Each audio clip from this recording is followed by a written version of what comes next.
Assalamualaikum warahmatullahi wabarakatuh. Saudara-saudaraku sebangsa dan setanah air ya. Ketemu lagi dengan saya di Gaspol Update. Teman-teman sudah pada tahu nggak? Salah satu ketua BEM ya. Salah satu universitas ternama di Indonesia. Tapi kayaknya ini mantan deh ya, bukan ketua BEM aktif gitu kan. Intinya ya tahulah teman-teman ya. Jadi ketua BEM yang kemarin ini bacotannya itu hanya menghina dan memfitnah Prabowo saja. Hingga kini ketua BEM yang satu ini ya terus dirujak netizen ya, gak dikasih ampun ya. Bahkan ada neti yang nyumpain ya, nyumpain ini orang dan mengatakan tunggu saja karmamu, Dul. Anggap saja namanya Abdul gitu. Katanya karmamu pasti akan datang kepadamu. Dan ada pernyataan neti yang menurut saya sangat unik ya. Karena ketua BEM ini ada bekas luka di pipinya. Nah kata netizen ya, yang luka pipinya tapi yang cacat kok otaknya. Aduh. Nah, bagaimanakah videonya dan bagaimanakah respon netizen? Mari kita tonton bersama, kemudian mari kita komentari bersama di bagian akhir video. Ini dia. 8 ketika krisis ekonomi, kita tuh masih bisa hutang IMF. Betul. Sekarang kita nggak punya harapan untuk Siapa yang setuju? Siapa yang setuju dengan saya? Yang luka pelipisnya ya, pipi di bagian bawah, tapi yang cacat kok mulutnya. Aduh, saya nggak tahu ya, pelipis itu bukannya area di atas mata ya. Tolong dikoreksi kalau saya keliru ya. Tetapi yang jelas kita sudah menyaksikan bareng-bareng bahwa memang ada bekas luka di pipi manusia koplak yang satu ini. Tetapi kok yang cacat malah otaknya. Lanjut. Suatu saat kelak, demi Allah, Rasulullah, wallahi Allahu Akbar, suatu saat kelak kau akan menerima ucapanmu ini. Karena apa yang kau ucapkan itu tidak dari hati nuranimu yang benar. Kali ini ada sebuah berita lagi dari Tio BEM UGM yang mengatakan presiden kita punya gangguan mental NPD, Narcissistic Prabowo Disorder. Aku kan tahu niatnya dia ngomong gitu. Jadi aku akan ngomong begini. Pertama, buat Tio dan teman-temannya, langsung aja ngomong ke pemerintah kalau mau masuk di pemerintahan. Jangan dengan begitu ujung-ujungnya masih ke pemerintahan kan. Mending straight to the point aja. Jangan mengajak masyarakat. Yang kedua, langsung aja kalau mau bikin aturan baru, dirimu dan kelompokmu yang merasa hebat, merasa pintar, merasa ngerti, daripada ngejelek-jelekin gitu. Itu nggak gentle namanya. Yang ketiga, sebenarnya dirimu tuh manusia sangat penakut, cengeng. Cuma karena di seputaranmu siapa, jadi dirimu berani. Dirimu tuh hanya dipergunakan sebagai alat oleh mereka di sekitarmu. Potong kupingku nih lah, kalau mereka di sekitarmu tuh benar-benar memperjuangkan hidupmu. Jadi jangan bodoh. Tahu aku maksudnya. Pengecut namanya Tio, tuh penakut. Berani itu ada orang-orang hebat di belakang di sekitarnya. Itu pun pengecut orang di sekitarnya. Ngadu domba bahasanya tuh. Hadapi dengan benar-benar. Tunjukkan kapasitas diri. Suatu saat kelak kau akan mengalami apa yang engkau ucapkan terhadap presiden hari ini. Suatu saat kelak, demi Allah, Rasulullah, wallahi Allahu Akbar, suatu saat kelak kau akan menerima ucapanmu ini. Karena apa yang engkau ucapkan itu tidak dari hati nuranimu yang benar. Lo cuma terprovokasi oleh orang-orang di sekitarmu yang ada maksud dan lo hanya dimanfaatkan. Suatu hari, lambat atau cepat, lihatlah, aku saksi suatu saat. Kenapa aku ngomong begini? Karena jauh di lubuk hatimu Apa yang engkau sampaikan tidak karena benar-benar peduli terhadap masyarakat, tapi karena ada tujuan di balik itu semua. Aku tahu itu. Presiden kita hari ini tuh punya gangguan mental. Sebenarnya dirimu tuh manusia sangat penakut, cengeng. Cuma karena di seputaranmu siapa, jadi dirimu berani. Dirimu tuh hanya dipergunakan sebagai alat oleh mereka-mereka di sekitarmu. Potong kupingku nih lah, kalau mereka di sekitarmu tuh benar-benar memperjuangkan hidupmu. Jadi jangan bodoh, tahu aku maksudnya. Pengecut namanya Tio, tuh penakut. Berani itu ada orang-orang hebat di belakang di sekitarnya. Itu pun pengecut orang di sekitarnya. Ngadu domba bahasanya tuh. Hadapi dengan benar-benar. Tunjukkan kapasitas diri. Suatu saat kelak kau akan ngalami apa yang engkau ucapkan terhadap presiden hari ini. Suatu saat kelak, demi Allah, Rasulullah, wallahi Allahu Akbar. Suatu saat kelak kau akan menerima ucapanmu ini. Karena apa yang engkau ucapkan itu tidak dari hati nuranimu yang benar. Nah, ngeri nih ya, ngeri pokoknya ini. Kalau udah ngomongin karma, aduh, ini saya ya sedikit horor gitu kan. Tapi ya gimana lagi, kalau memang perbuatan jahat itu tidak ada balasannya ya, maka ya seenaknya saja manusia ini hidup ya, menyakiti orang lain, menyakiti sesama manusia ya, menyakiti makhluk yang lain. Makanya memang saya sangat sependapat ya dengan apa yang disampaikan oleh Bung Paranormal Mata Batin barusan ya, bahwa ya tunggu aja Dul ya, Dul Matin ya, ketua DPR, ketua BEM Koplak ya, tunggu aja karmamu. Silakan sekarang kau bersenang-senang, mencaci, memaki, menghina Jokowi, Prabowo, dan lain sebagainya. Tunggu saja karmamu, karena karmamu pasti akan datang ya. Lanjut. Mengelola SPBG itu bagus dan tindakan yang sangat heroik. Karena SPBG sejatinya adalah satuan penjilat Prabowo Gibran. Sekarang tuh ada fenomena aneh di Indonesia. Makin sinis sama negara sendiri, makin dianggap pinter. Makin pesimis sama Indonesia, makin dianggap kritis.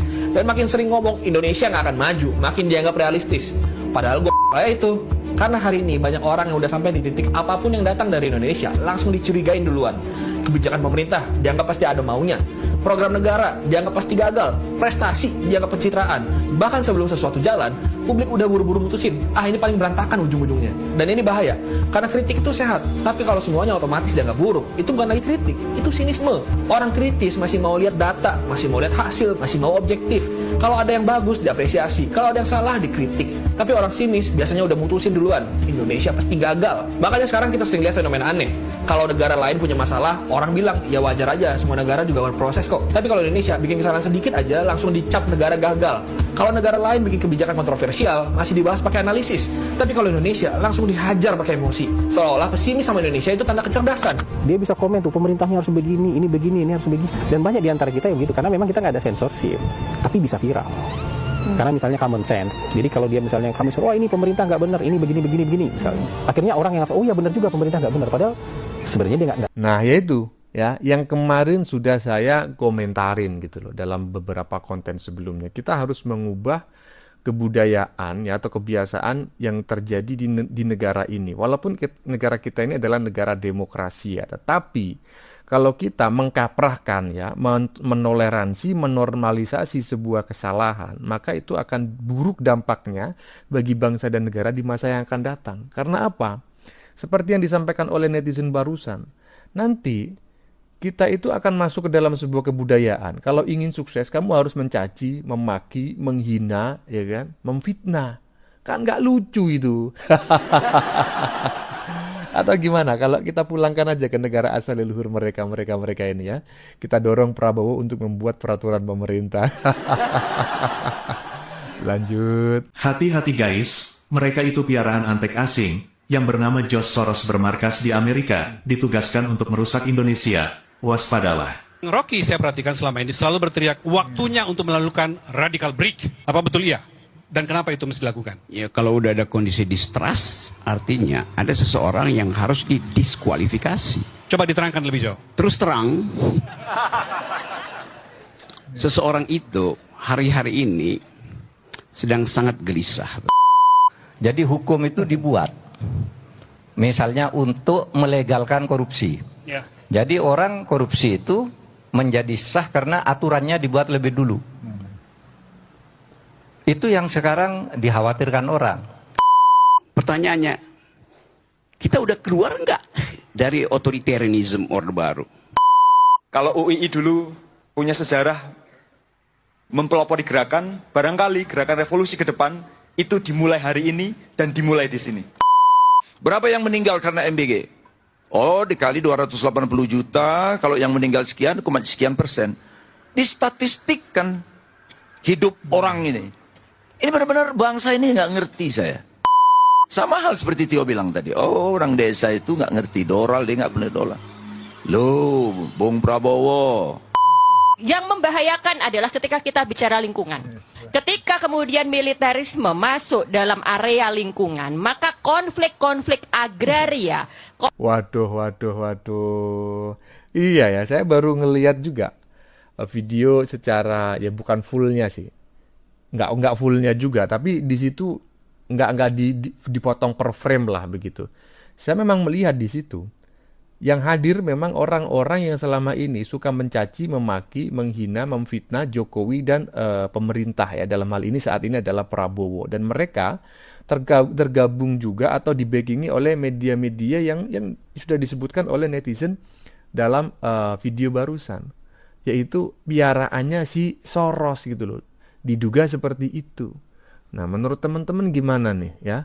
Ini harus ditertibkan loh orang-orang macam kayak gini. Karena kalau nggak ditertibkan itu sangat bahaya. Bisa mengubah kebudayaan ketimuran Indonesia ini. Ya toh? Iya. Lanjut. Karena SPPG sejatinya adalah satuan penjilat Prabowo Gibran. Gak apa-apa tadi penjilate Pak Presiden karo Wakil Presiden, gak apa-apa, sah-sah saja. Mereka adalah kepala negara yang harus kita hormati. Sebagai warga negara yang baik, kita hormat dan patuh dengan aturan dan kebijakan program-program pemerintah. Jarene SPPG, apa itu jenenge penjilat Prabowo Gibran. Alhamdulillah dengan adanya SPPG, dengan adanya MBG, banyak warga masyarakat kecil yang terbantu di situ, mengurangi angka pengangguran, petani, pedagang, peternak seneng di order MBG besar-besaran, anak sekolah ya seneng, sing biasanya gak tahu sarapan nang oma iso mangan no sekolahan, seneng aja dadi penjilat presiden. Sing penting iso nguntungno awake dhewe dadi masyarakat, sing penting iso nyejahterakan kita sebagai masyarakat, sah-sah saja. Daripada njilati awakmu itu ya apa? Itu ya apa? Ora itu apa-apa, itu angin, itu dabrus. Awakmu ya gak dadi apa-apa ya, ora itu apa-apa. Akeh omonge, gede omonge, otake kecil, tapi kerja nyatane zong, ora enek kerja nyatane, cuma lambene sing gembor tok. Nah, tuh bener nih yang disampaikan oleh Mbak barusan. Dengan adanya SPPG ya, MBG berjalan lancar, dan dengan adanya MBG tersebut banyak siswa-siswa di Indonesia yang merasa terbantu. Betul itu, bener ya. Kenapa? Karena saya kan ada di daerah teman-teman ya. Jadi saya juga bisa merasakan lah banyak sekali siswa-siswa itu yang terbantu lah, terutama mereka-mereka dari kalangan menengah ke bawah. Memang mereka-mereka yang dari kalangan menengah ke atas ya, itu nggak memerlukan yang namanya MBG. Tapi yang dari menengah ke bawah itu sangat memerlukan. Nah sementara si tukang bacot tadi itu bisanya cuma bacot, nggak ngerti apa-apa. Ya mungkin karena memang dia ingin mendapatkan jabatan tertentu gitu ya, walaupun masih muda ya, jadi dia melakukan hal-hal seperti itu. Nah itulah makanya ini harus diubah, jangan sampai untuk menjadi orang sukses kita itu dipaksa untuk mencaci, memaki, menghina, memfitnah gitu loh. Iya toh? Iya. Lanjut. Memilih pemimpin bodoh adalah kesalahan, tapi membiarkannya terus berkuasa adalah kebodohan. Waduh, mas-mas ini, pemimpin yang kita pilih dianggap bodoh. Berarti menurutnya dia pinter ya. Tetapi pinternya merendahkan, pinternya menghina, mengumpat, pinter memaki, mencaci, pinter ngipas-ngipasin, ngompor-ngomporin, dan cenderung anti pemerintah.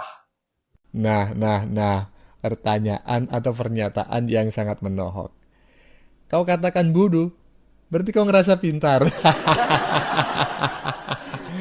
Aduh.